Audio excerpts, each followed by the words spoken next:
In this video, we will walk you through an IceQ channel install on a cold wall freezer. First, the tools you'll need are the following: impact drill driver, wire cutters, 1/8" bimetal hole saw bit, helping hands, moving blanket, plumber's putty, step ladder, pen and paper to write down the serial number of the controller, and any other tools you might have in your toolkit. Additionally, you will need a rubber mallet and an ice scraper to help you remove the ice from the ceiling of the freezer during a cold wall install. Next, the following is what's contained in your IceQ kit.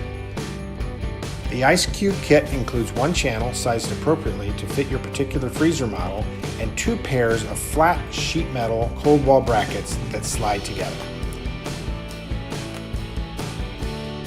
The parts bag included in the cold wall kit contains the following: power supply, zip tie, 1-inch hole grommets, cable ties, Y adapter, coax sealant, 1/2-inch sheet metal hex screws, and 1 controller. Once you have all the necessary tools and materials at your site, you can begin the install. The first step is freezer prep. Begin by removing enough ice to allow 12 to 16 inches of elbow room at the top of the ceiling of the freezer. Next, lay down a moving blanket on top of the ice to collect any ice or debris that may fall during the installation. Once your workplace is prepared, you can move forward with the IceQ cold wall channel install. Step number 2. It is necessary to remove all the frost buildup and ice on the ceiling of the freezer. To do this with ease, temporarily turn off the freezer.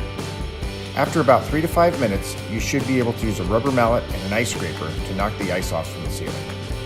When doing this, be sure to note all the areas where the frost is built up, as this determines where the coils are within the ceiling. It is critical that you do not try to screw any screws into a portion of the freezer ceiling where there are any coils. Once you clearly mark where the coils are, you can turn the freezer back on and proceed with your install. Next, take out your cold wall brackets. These brackets will be fastened to the ceiling of the merchandiser by screwing them into the ceiling and front and rear wall joint. The joint in the ceiling where the front and back wall meet is an area where there are few coils, if any. Our cold wall brackets will be secured by screwing into this seam. We use these brackets in this method in order to minimize the risk of hitting a coil. The bracket consists of 4 parts. They are 2 pairs of telescoping metal panels that will be secured to the cold wall merchandiser by fastening screws into the ceiling and wall joint. Place the pair of telescoping brackets together until they are flush with the front and back wall. Once you have determined the interior depth of your particular freezer front to back, mark the bracket with this measurement. Now, using the 4 screws provided, screw the brackets together according to your particular measurement. Do this on the right and left side. The placement of these brackets will depend on the size of your channel. The placement of these brackets is perpendicular to the front of the freezer, and the sensor channel extends about 8 inches on each end. Next, place the brackets in the ceiling of the freezer and use the helping hands for assistance if needed. Use the sheet metal screws to fasten the brackets to the ceiling seam between the front and back walls of the merchandiser. Finally, place the channel in the freezer using your helping hands for assistance, with the center line in the middle and 5 to 8 inches from the front wall and parallel to the front. Now it is time to drill the exit hole out the back of the freezer. Again, it is critical to note the frost lines so you do not hit coils inside the freezer. The preferred location of the hole is out the back of the freezer, but if you do not have access out the back, drill a hole through the ceiling and into the compressor area, being sure not to hit any coils. Once you have located a safe place to drill the exit hole, proceed with your 1 1/8 inch hole saw bit. In this example, I have carefully drilled a hole out the back and through the ceiling for your reference. Please note the discoloration of the freezer back wall where the coil comes down from the compressor. The best way to find out where the coils are is to note where the frost buildup is by turning on the freezer. Next, thread the cable through the hole you drilled and use the cable ties to secure the cable to the brackets. The remainder of the installation is exactly the same as an auto defrost merchandiser. Using your plumber's putty, pack the hole around the cable so it is watertight. Do this on both the inside and outside of the freezer. Then take a black plastic grommet and snip it into a C shape. Place the grommet around the cable and slide it into the hole. Make sure to tidy up any loose putty so it looks clean and professional. Do this on both sides, the inside and the outside. Now you're done with the inside aspect of the installation. Remove the blanket and any other material inside. Remember, don't forget your helping hands.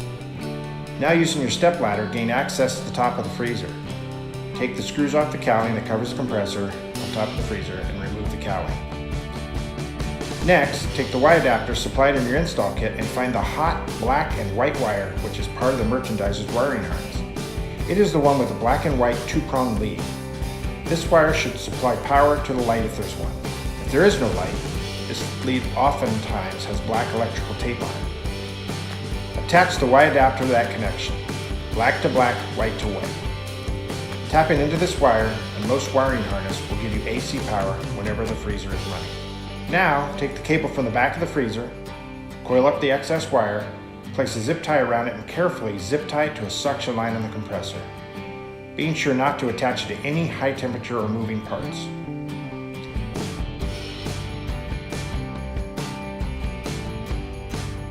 Next, take the controller and write down the serial number. This is crucial so you do not screw the cowling back on without noting this number. Take the power supply wire found in your install kit and plug it into the 110 volt end on the Y adapter. Then take the black controller and attach it to the main cable.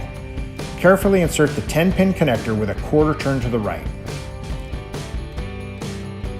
The final step is to take the other end of the power supply wire and plug it into the last open wire on the IceQ main cable. On any outdoor model, be sure to wrap the sticky coax seal provided in your parts bag on both the connections of the power supply, making sure they are watertight. At this point, your IceQ channel is now live. The blue light should be blinking and it will begin communicating. Secure the cowling back on the freezer.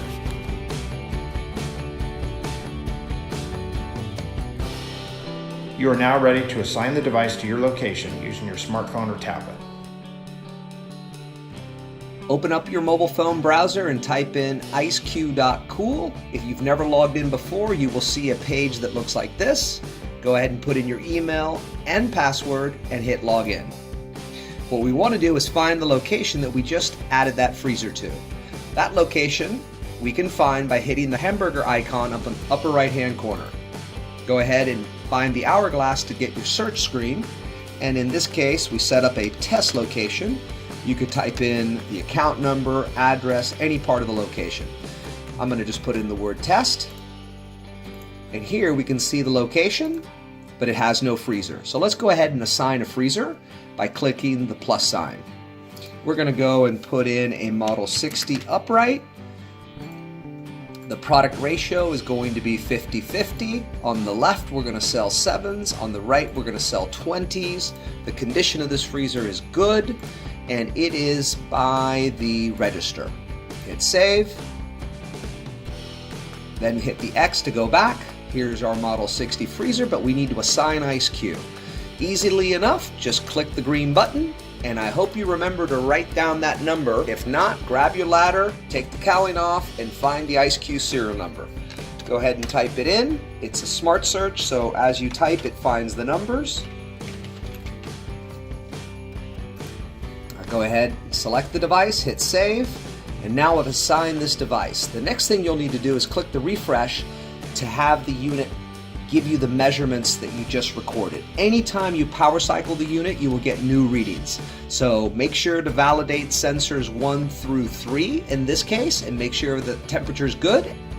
You can see that the unit called in, the time, the temperature. These are the number of inches from the top of the channel to the first bag of ice. So we have 27 inches, 24 inches, 23 inches. If everything looks good, you are good to go. Congratulations, you just installed IceQ.